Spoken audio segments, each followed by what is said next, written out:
감사합니다. 훌륭한 패널 여러분께 감사드리고 또 여러분 모두 저희 이제 기조 세션에 오신 것을 환영합니다. 저희 커트 캠벨 부장관님을 모셨습니다. 제 생각에 이분만큼 미국 정책을 아시아 관련해서 많이 혁신시킨 부분은 없을 것입니다. 오바마 행정부 하에서도 피버트 에이시아라는 것을 주창하셨었고요. 그리고 중동 지역 그리고 유럽에서도 마찬가지이고요.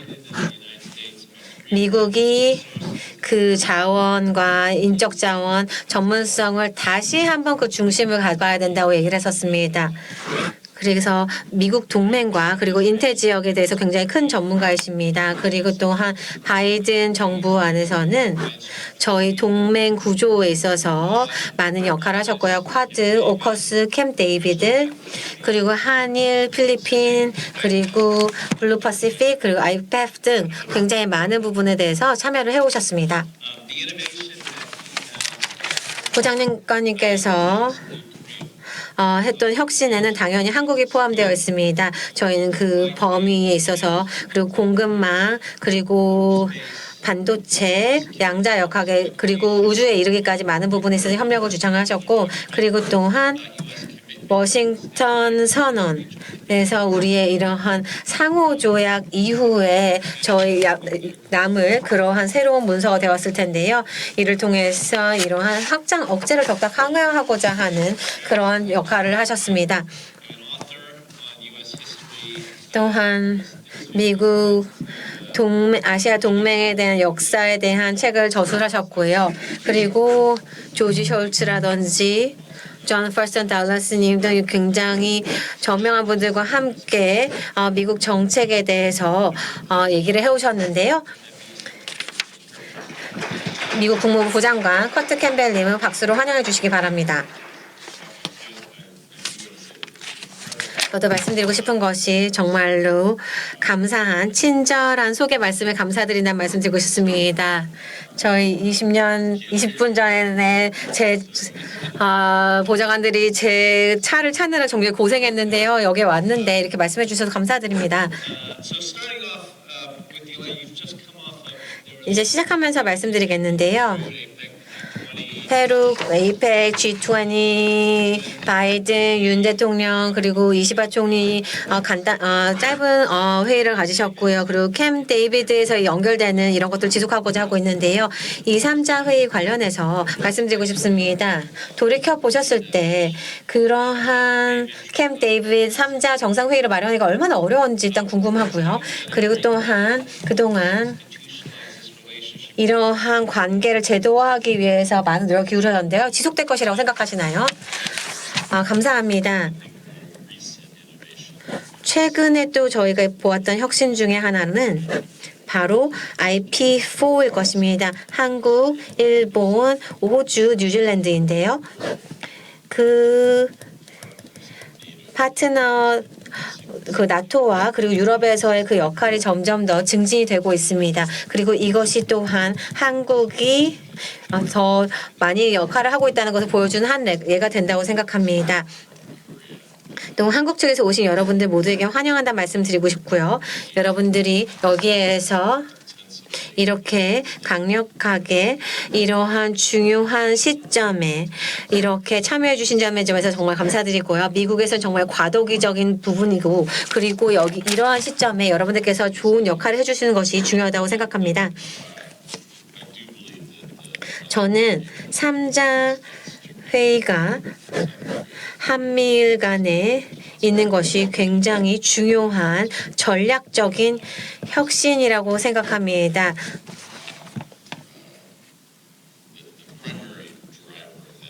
이것의 주요 추진 동인이라면 바로 윤 대통령이었을 것입니다.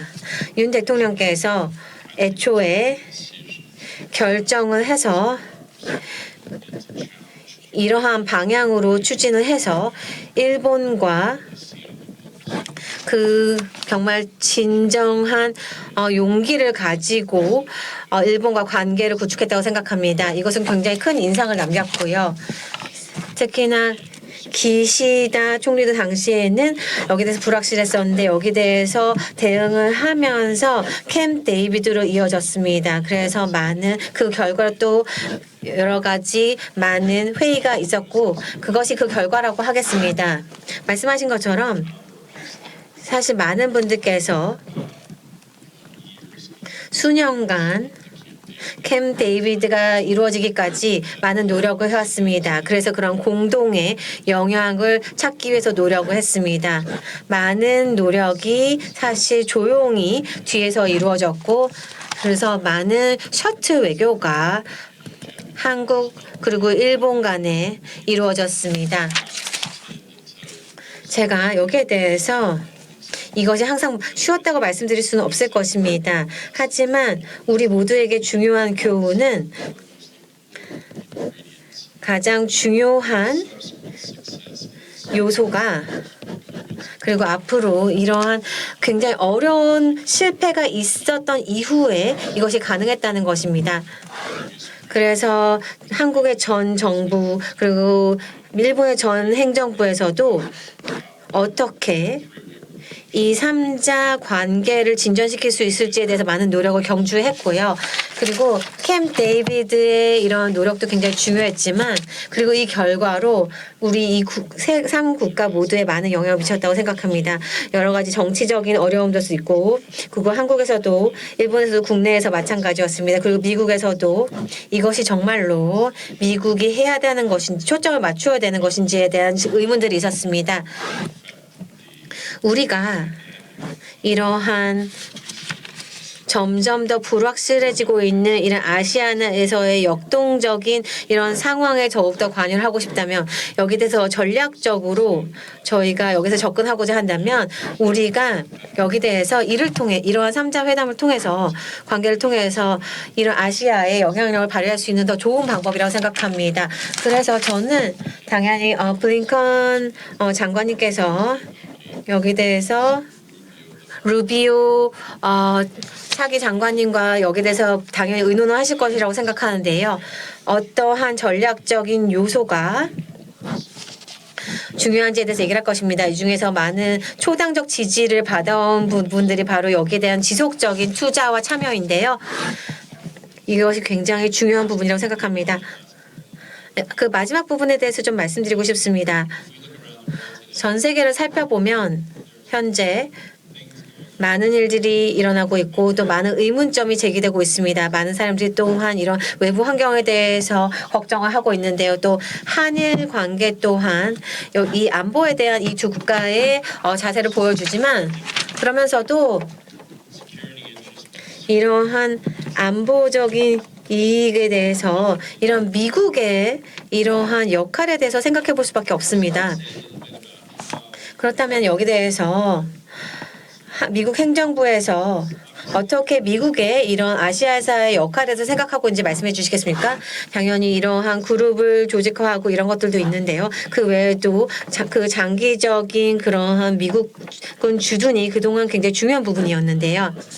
네, 아마도 박사님께서도 동의하시겠지만 우리의 이 가장 핵심적인 부분은 여기에 대한 미군이 아시아에 계속해서 주둔을 해야 한다는 초당적인 그런 지지였을 것입니다. 이것이 최근에 우리 한 군사 외교에 있어서 중요한 부분이었는데요. 그것은 바로 우리의 자산을 일부 재배치해야 된다는 것인데요. 그것이 이제 사실 지금 동북아에 대한 것입니다. 그래서 또한 또 동남아시아 그리고 또 호주에 대한 부분도 마찬가지입니다. 이러한 노력이 굉장히 중요한데요. 그 핵심에는 우리의 군사 참여의 이러한 것의 가장 큰 근간에는 아마도 일본과 한국과의 그러한 굳건한 동맹이 있을 것입니다. 여기 대해서 왜 계속해서 이러한 배치가 중요하다는 얘기들이 있는데요. 이러한 부분은 사실 일본과 한국 부분에 있어서 그동안 진전이 있습니다. 최근에 저희가 굉장히 관대한 이러한 합의를 이루었고요. 일본, 한국 모두와요. 이것은 그래서 미국의 이러한 주둔을 계속하겠다는 그런 신호를 보내는 것입니다. 저는 이러한 교훈이 새 행정부에서도 지속되기를 기대합니다. 저는 이러한 미군 주둔에 대한 이러한 지지는 얼마나 중요한지에 대해서 다시 한번 강조드릴 수밖에 없습니다. 아시겠지만 저희는 이 굉장히 중요한 이 역학 관계가 있는 이 지역에 대해서 많은 노력을 경주했습니다. 지금 저희 파트너 그리고 저희 우방 국가들이 이러한 의지와 안정을 원하는 바로 그런 시기입니다. 미국이 변수가 아닌 상수이기를 바라고 있습니다. 우리가 희망하는 바는 미국이 계속해서 이런 핵심적인 역할을 하기를 원하고 있습니다. 그래서 저희는 여기에 대한 자문위원들이 여기 대해서 이러한 인태 지역의 중요성을 인식을 하기를 바라고요. 그리고 그러한 결의가 그 바이든 행정부에서 그동안 구축해온 것에 대해서 그 전에 트럼프 그리고 오바마 행정부에서도 마찬가지로 저희가 그동안 계속해서 지속적으로 이런 노력을 통해서 이러한 관계를 구축을 해왔고 이것이 차기 행정부에서도 지속되기를 바랍니다. 저희가 이를 통해서 미군을 철수한다든지 이런 부분들이 일어난다면 제 생각에 그것은 미국의 전략적 이익에 부합하지 않는다고 생각합니다. 바이든 행정부에서는 미국을 신뢰할 수 있는 파트너로서의 그런 신뢰를 그동안 재구축해 왔는데요. 그리고 또한 이것이 미국뿐만 아니라 우리 동맹국 우방국에도 이익에 부합했다고 생각합니다. 워싱턴 선언이라든지 NCG에 대해서도 말씀을 드렸는데요. 저희 CSIS에서는 그러한 전략적인 엘리트 설문조사를 진행을 했습니다. 그 답변에 따르면 거의 70%의 엘리트들이 한국의 핵무기를 보유해야 한다는 명제에 동의하지 않는다고 보여졌는데요. 이것이 보여주는 것은 최소한 그동안의 것이 효과가 있었다는 뜻이라고 생각합니다. 하지만 앞으로에 대해서 생각을 해본다면 질문을 드리고 싶은데 이러한 관점이 얼마나 더 지속이 가능할까요? 그리고 NCG의 미래는 어떻게 될까요? 여기 대해서 의견 있으시면 알려주시기 바랍니다. 네, 박사님께서 잘 이해하고 계시는 점은요. 우선 확장 억제에 대한 굳은 공약 의지는 어떤 하나의 단발적인 이러한 것만 보고는 판단할 수가 없다라고 생각합니다. 이것은 계속해서 지속적으로 지속되는 것이기 때문에 이러한 전략적인 그러한 정황들도 우리가 고려해야 할 것입니다.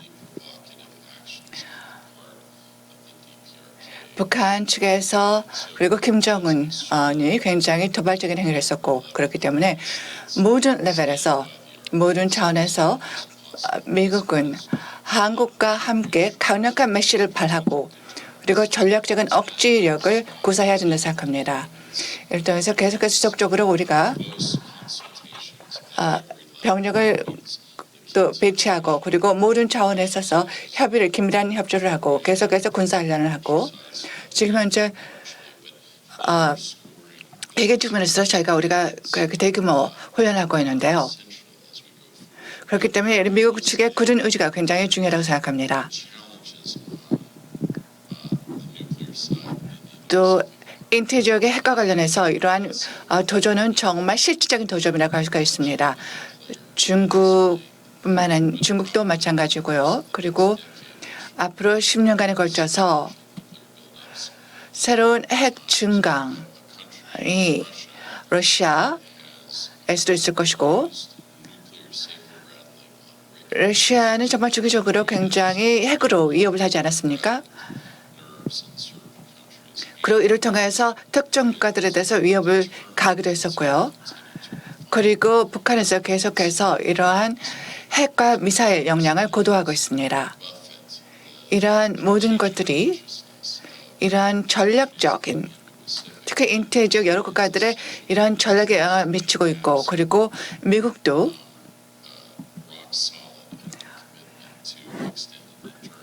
확정 억지력을 확고히 해야 할 것입니다. 핵 옵션에 대해서 여기에 대해서 굉장히 제고를 하게 된다. 한 국가 제고를 하게 된다면 인태 지역 전역에 걸쳐서 파급 효과가 있을 것입니다. 그리고 인태 지역의 안보 그리고 우리 전략 그 이해관계도 맞지 않는 이러한 그 인태 지역의 안보 영향을 미치게 될 것입니다.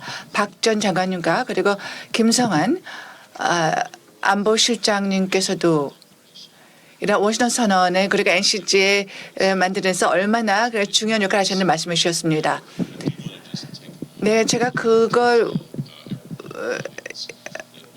관여를 했었는데요.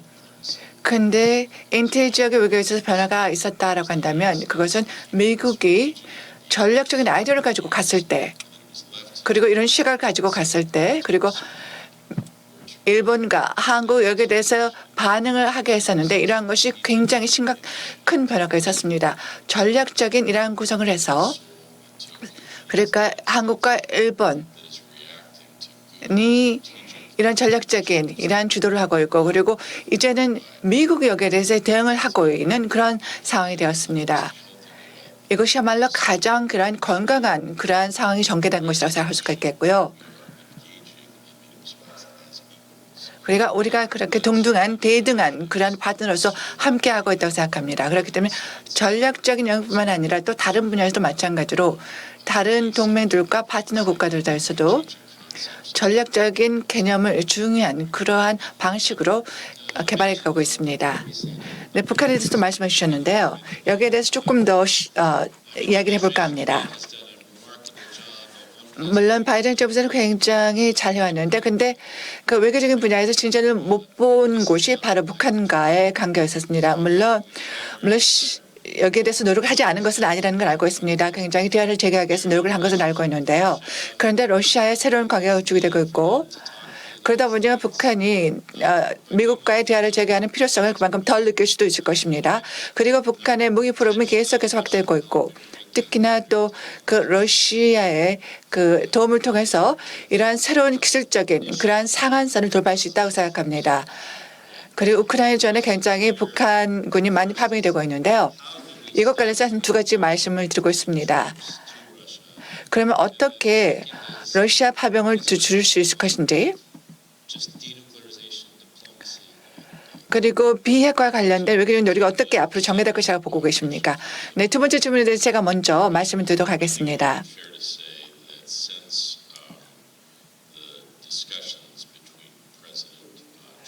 트럼프 대통령과 그리고 이제 김정은이 베트남에서 만났었는데 이것이 굉장히 돌발적으로 중단되었습니다. 한 6년 반 정도 시간이 흐르지 않았습니까? 그 이후로는 거의 외교적인 이런 관여가 대북 관여가 없었습니다. 물론 노력은 했었습니다. 인도주의적인 차원의 지원이라든지 코비드와 관련해서도 여러 가지 대화를 재개하려고 노력했었습니다만 이러한 대부분의 노력은 반응을 일궈내지 못했습니다. 한국과 일본에서도 외교적인 노력 그리고 또 다른 두 개 국가 정도에서도 또 외교적인 노력을 시도를 했었습니다. 그런데 지금 현재 상황을 보게 되면은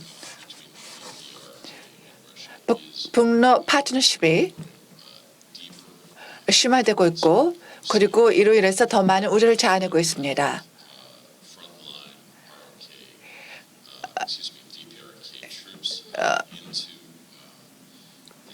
북한이 우크라이나에 파병을 함으로 인해서 크리스크 지역에 북한군이 투입이 되었고 군사적으로 그리고 지금 또 산업적으로도 북러 간의 협력이 이루어지고 있습니다. 그래서 그 전에는 중국의 대북에 관해서 우세적인 지위를 누리고 있었으나 지금 현재는 좀 더 중요한 그런 북러 관계 쪽으로 방향이 선회했습니다. 그래서 이론에서 또 중국에도 영향을 미치고 있는데요. 이러한 새로운 요소가 대두함으로 인해서 이러한 것은 물론 우리가 이러한 것은 해결해야 될 것이라 생각합니다. 근데 어제 바이든 대통령께서 리마에서 말씀하신 내용을 다시 제가 언급하진 않겠습니다만 미국과 나토 판도국가들이 이를 심각하게 받아들이고 여기에 대해서 대응을 해야 할 것입니다. 북한과의 앞으로의 그 대북 외교 문제 또한 들여다봐야 할 것입니다. 지금 현재 상황에 있어서 어떤 것이 가능할지는 잘 모르겠습니다. 어떤 노력을 통해서 북한으로 하여금 다시 북한과 이러한 그 대화를 하게 하고 싶어 할지 잘 모르겠습니다. 트럼프 대통령 트럼프 당선자 김정은 간의 어떤 노력이 이루어질지도 모르겠고 트럼프 1차 행정부에서도 트럼프 일기에서도 지속적으로 비핵화에 대한 그러니까 한반도와 대북 비핵화에 대한 이러한 이야기가 이루어졌었는데요. 그런데 김정은이 지금 현재 앞으로 이러한 것을 받아들일지는 모르겠습니다. 그래서 아시아는 정말 물음표 투성이라고 생각을 합니다. 그래서 앞으로는 이러한 것이 가장 중요한 사안이 될 것이고 북한으로 도발에 있어서 여기에 대해서 가장 중요한 사안은 한미일 3국 간의 협력이 될 것입니다. 조율이라든지 억지력이라든지 아니면 이러한 그 커뮤니케이션이 지난 4, 5년간에 걸쳐서 한미일 3국 간에 대폭 확대되었고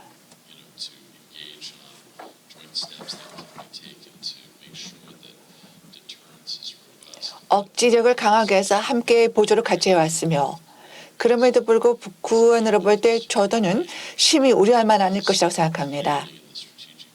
그리고 모든 관계 국가들의 전략적인 이해관계에 영향을 미칠 것이고 북한군이 우크라이나 전장에 그러니까 유럽의 전장에 파견되어 있다는 것은 도발형이고 그리고 불안정을 초래하는 것이라고 생각합니다. 네, 중국에 대해서 말씀하셨는데요. 중국과도 굉장히 일을 많이 하셨기 때문에 제가 여쭤보도록 하겠습니다. 중국이 북한에 대한 컨트롤을 잃고 있다고 생각하시나요? 컨트롤을 갖고 있다라고 한다면 러시아가 그러니까 북한과에서 지금 현재는 굉장히 레이더망에서 훨씬 더 그 존재감을 확대하고 있는 것 같은데요. 지금 예를 들면서 어떻게 생각하십니까? 네, 좋은 지적을 해주셨습니다. 이런 고위층의 외교, 그러니까 미중 간의 고위층 외교를 보게 되면은 여러 가지 사안에 대해서 이제 대화를 하게 됩니다. 중국이 이제 미국 정책이라든지 아니면 대만에 대한 정책에 대해서 굉장히 이제 불만을 표시하죠. 이를 통해서 이제 분위기가 바뀌게 되고 그리고 여러 가지 입장도 바뀌게 됩니다. 그래서 여러 가지 주기적으로 이러한 것이 바뀌게 되는데 어떤 토픽이 떠오르냐에 따라서요. 그런데 지금 현재 제기되고 있는 이러한 토픽들은 중국 관계자들 굉장히 불편한 상황이 이루어지고 있습니다. 특히나 북러 관계를 봤을 때요. 저희가 중국과 대화를 했을 때 중국이 모르고 있는 걸 저희가 이렇게 전달해주고 있는 그런 상황이 벌어지고 있습니다. 북한과 관련해서요. 중국은 이 점에 대해서 우려를 하고 있다고 생각합니다. 그리고 러시아가 종료를 하게 되면 북한이